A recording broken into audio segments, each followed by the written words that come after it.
Eu sou a professora Lídia e hoje, na aula de número 3 da segunda série, a gente vai dar continuidade àquela série de aulas de revisão e hoje falando especificamente das leis de Kepler, que ainda se relacionam àqueles modelos para descrever, para eles antigamente dizia para descrever o universo. Né? Então a gente inicia falando daquele paradigma que já foi falado na aula anterior, se você não viu, aproveita para ver, mas de forma muito resumida, tinha esse paradigma entre esses dois sistemas aí que não concordavam entre si. O geocêntrico, que era a Terra no centro ali, que foi proposto anteriormente, e por Cláudio Ptolomeu, e aí os outros planetas estavam orbitando, tu verifica que essas órbitas eram muito mais difíceis de descrever, tinham os epiciclos, ou seja, tem um momento que o planeta volta, depois continua. E a gente tem em contrapartida o movimento, o sistema heliocêntrico, que foi proposto depois por Copérnico, e vai trocar ali quem fica no centro, hipoteticamente, porque não era bem no centro, né? Mas ele troca a posição da Terra com o Sol ali, ficando o Sol no centro, e já faz uma distribuição mais organizadinha dos planetas. Lembrando que nesses dois aí, o primeiro geocêntrico e no segundo heliocêntrico, a gente trabalhava, ou a proposição até então eram de órbitas circulares. Eu trouxe contribuições até a gente chegar na lei de Kepler, porque teve uma pessoa especificamente que contribuiu muito para o trabalho de Kepler. Essa pessoa é da figura aí que você pode analisar, que está com fundo preto, era o Tycho Brahe. Então, o Tycho Brahe, ele propôs também o seu modelo de sistema, né, para descrição desses corpos, ou das órbitas desses corpos no sistema, e o sistema dele era meio que uma mistura ali do geocêntrico com o heliocêntrico. Então, no sistema dele, o Sol continuava no centro, só que o que acontecia? Tinha o Sol no centro, os outros planetas estavam orbitando ele, só que o Sol estava orbitando a Terra. Então, era meio que uma mistura ali do movimento, do sistema geocêntrico e heliocêntrico. O que ele faz de tão importante para os trabalhos de Kepler, o Tycho Brahe? O que acontece é que ele criou os próprios materiais, os próprios dispositivos e equipamentos para fazer a observação. Então, ele foi o primeiro a ter uma observação, digamos que mais organizada, porque ele cria os seus equipamentos, observa e faz registros periódicos. Então, ele fazia essa análise com seus próprios instrumentos, depois ele publica um material com esses instrumentos dele, uma astronomia de uma perspectiva diferente, né? Mas o mais importante é que ele é o primeiro a trazer esses dados com maior precisão possível. Além disso, ele já tinha uma noção, por exemplo, de refração atmosférica, que ajudava nessa questão de localização dos planetas. Então, na época, ele tinha os dados mais precisos, e o mais importante é que Kepler vai herdar esses dados deles, esses registros deles, e a partir daí Kepler faz as suas análises, vai ver que nenhum dos sistemas estavam funcionando corretamente para descrever a órbita de Marte, por exemplo, que não estava correto nem com o sistema geocêntrico, heliocêntrico e nem com o Tycho Brahe, que era meio que uma mistura dos dois. Então o que ele faz é publicar suas 3 leis depois. E essa outra pessoa que eu coloquei aí, além do Tycho Brahe, é o Copérnico. Isso porque é bem interessante o sistema de Copérnico, porque o modelo de Kepler, ele leva em conta assim o sistema heliocêntrico, então ele vai deixar o Sol ali um pouco mais deslocado no centro, com os outros corpos orbitando ali, só que ele vai trazer detalhes muito além, muito mais precisos e com leis que descrevem muito melhor o sistema. Então, a gente tem como grande contribuição tanto Tycho Brahe quanto Copérnico. E aí a gente entra na pessoa a quem é de interesse a nossa aula mesmo, que é o Johannes Kepler. Então ele traz resolução de problemas inexplicáveis pelo modelo planetário de Copérnico, e isso veio somente no século XVII.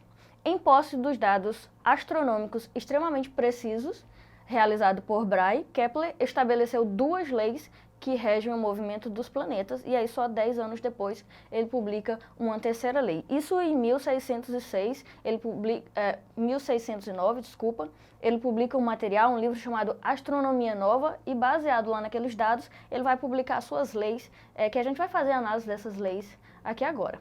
São 3, a gente inicia pela primeira, a primeira lei, que ele vai chamar de Lei das Órbitas.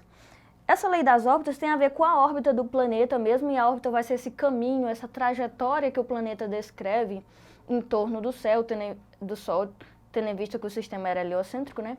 Só que o que ele vai dizer é que essas órbitas, elas são elipses. A lei das órbitas vai tratar as órbitas agora como sendo uma elipse e não sendo como círculos, como em todos os outros sistemas anteriores. Então a órbita ela passa a ser agora elíptica, e como característica da elipse, a gente sabe que a elipse ela tem dois focos. Enquanto no círculo nós temos que esses focos estão um em cima do outro, em qualquer ponto desse círculo que você faça a medida do raio, você vai obter o mesmo valor, esse raio é o mesmo.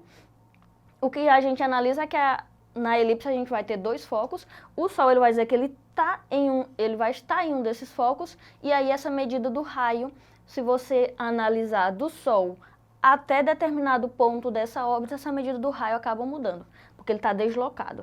Então, o que vai acontecer é que tem um determinado tempo em que o planeta ele vai estar mais distante do Sol, e tem um determinado tempo ou uma determinada ocasião em que nessa trajetória ele vai estar mais próximo do Sol. Esses dois pontos, então, a gente vai chamar de periélio e afélio.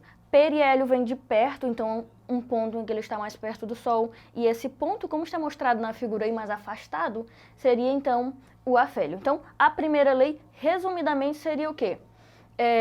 O Sol vai estar deslocado em um desses focos, e a órbita ele não é mais um círculo, ele tem uma excentricidade, digamos que ele é como um círculo um pouco mais achatado, em formato de elipse. Tendo como seu enunciado, a órbita dos planetas é uma elipse em que o Sol ocupa um dos focos. Aí vem a segunda lei de Kepler. Ela vai relacionar a área percorrida pelo planeta ao longo dessa trajetória, ou seja, ao longo dessa elipse, com o tempo. Então, se tu analisar na parte superior da figura, ele mostra esse tempo em que ela percorre aí a sua trajetória, em que o planeta percorre a trajetória, ou seja, o momento de uma volta completa que ele vai dar ali. E ele vai relacionar esse tempo da volta com a área. Ou seja, ele vai dizer que se tu pegar e medir um certo tempo para somente uma parte dessa órbita, e aí ele vai percorrer somente uma parte dessa órbita, que eu vou chamar uma área, não é a área completa, é somente uma parte.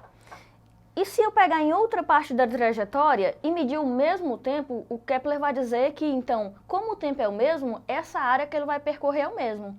E é como mostra aí na figura, tem a área 1 e a área 2, ele vai dizer que essas áreas são iguais. Se tu verificar, não parece ser igual, mas o que vai acontecer é que em uma o raio é menor, na outra o raio é muito maior, enquanto o lado, que é a parte da órbita, em um é menor e na outra é maior.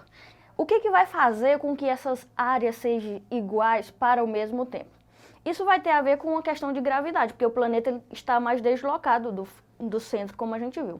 Em determinado ponto ele está mais próximo, em determinado ponto ele está mais distante. E o que vai acontecer é que a força ela é inversamente proporcional à distância, o que quer dizer quanto menor a distância, maior a força.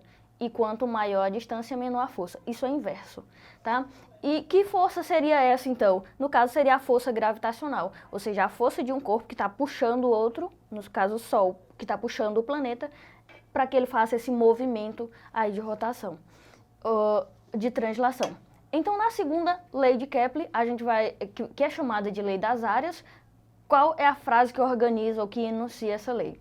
As linhas imaginárias que ligam o planeta ao Sol, o Sol aos planetas que orbitam, varre áreas iguais em intervalo de tempo igual. Então é basicamente isso. Se eu marcar um tempo, ele vai percorrer uma área. Se eu pegar esse mesmo tempo em outra parte da órbita, ele vai percorrer a mesma área devido às diferenças de velocidade nesse movimento dele ali ao longo da órbita. E a gente finaliza com a terceira lei, aquela que foi publicada 10 anos depois do seu trabalho inicial em 1609, que só tinha a primeira e a segunda. Mas essa terceira lei ela vai trazer uma ideia de constante. Essa constante seria o quê? Ele vai dizer que o t ao quadrado dividido por r ao cubo é uma constante. Agora, quem seria esse t e quem seria esse r? Primeiro vamos entender quem é esse r. No caso, esse r da equação e da explicação de Kepler seria o raio médio. E aí, se tu verificar na elipse, a gente não tem um valor somente para o raio, como no círculo. No círculo, o raio é o mesmo em qualquer parte que você meça ali dessa órbita ou desse círculo, seria o mesmo valor, o raio não muda. Só que o que acontece na elipse é que se tu olhar periélio e afélio, ou seja, distante, eu vou ter raios diferentes, e se eu for medir em qualquer ponto, vai ter vários raios diferentes ali. Então, a ideia desse raio seria um raio médio, seria eu somar vários pontos, depois dividir, eu vou obter um valor somente para o raio, eu vou chamar de raio médio. Ou então pegar o raio maior, seja no afélio, e o raio menor no periélio, soma e divide por 2. Tirei a média, então esse é o raio médio. É o R que está ao cubo ali. E quem que seria esse T, então, na equação de Kepler, que ele vai dizer que vai ser uma constante? Esse T, ele representa um intervalo de tempo, só que ele não é só um tempo qualquer. Ele é um tempo de uma órbita completa. Ou seja, ele é um tempo chamado, a gente chama de revolução. É o tempo que um planeta dá uma volta completa. No caso da Terra, a gente já sabe que é aproximadamente 365 dias. Ou seja, o tempo de uma volta completa equivale a 365 dias, um ano. Então, seria esse T ali da equação de Kepler. Então, ele vai dizer o quê? Se eu pegar esse T ao quadrado e dividir pelo raio médio ao cubo, eu vou obter um valor constante. Isso para um corpo que está orbitando o outro, ou seja, para um planeta que estava orbitando o Sol. E se eu continuar com o Sol, por exemplo, e pegar um outro planeta, pegar a órbita, o período dessa órbita com o raio médio dele também, elevasse ao quadrado e o raio ao cubo, eu ia obter mais uma vez também uma constante. Então esse valor é sempre uma constante, essa que é a ideia de Kepler na terceira lei, que é chamada de lei dos períodos. Então ele vai dizer o quê? Enunciando. A razão entre o quadrado dos períodos e o cubo do raio médio da órbita de um planeta é sempre constante. Isso daí vai servir, por exemplo, para você achar determinado valor, por exemplo, o período de uma órbita ou de um raio, caso não se tenha de um planeta. Se houver um planeta próximo, eu consigo achar, comparando os dados de um, substituindo os valores ali, eu posso achar o período ou um raio. Se eu tiver um, eu posso achar o outro, igualando com outro planeta que esteja um pouco mais próximo. Então, essas foram, no caso, as 3 leis que Kepler publicou para contribuir, no caso, com o sistema heliocêntrico, né? A primeira, a lei das órbitas, que são elipses, tem essa excentricidade ali, as órbitas do planeta, né? A segunda é a lei das áreas, que ele vai dizer que o tempo, se eu pegar um tempo igual ao planeta, ele vai varrer áreas iguais nesse mesmo tempo. Isso só dá certo por conta dessa diferença de velocidade ocasionada pelo periélio e afélio, essa diferença.